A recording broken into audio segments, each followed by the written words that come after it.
Revolutionary, idealist, dictator.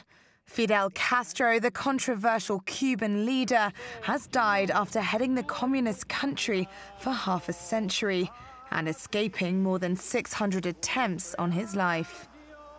In recent and albeit rare appearances, the once vibrant and charismatic Castro appeared more frail, prompting speculation on the state of his health.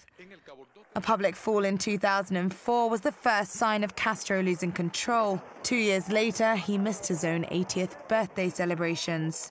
The state-controlled media took to releasing staged pictures as proof that Castro was still alive. In his youth, he is the figurehead of the Cuban Revolution. Castro challenged the regime under Fulgencio Batista, recruiting fellow rebels and staging military coups. And in 1959, he marched through the streets of Havana triumphantly after overthrowing Batista.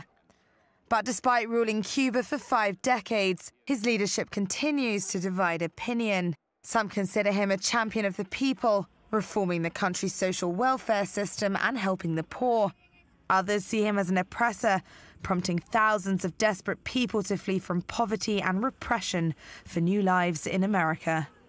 His one-party state jailed Cubans who didn't support him, and his relationship with Russia put Cuba in a vulnerable position at the center of the Cold War. The collapse of the Soviet Union sent the country's economy into turmoil. Castro oversaw Cuba for the last 5 decades, from the American economic embargo in 1961 to a recent thawing in relations. The hand of President Raúl Castro of Cuba. He built a socialist state and crafted Cuba's identity on the international stage, differentiating the country from other Caribbean islands and building it into a global brand. Fidel Castro once predicted that history would absolve him, and now the jury's out. Either way, his legacy will live on in history, and his mark will forever be stamped on his beloved Cuba.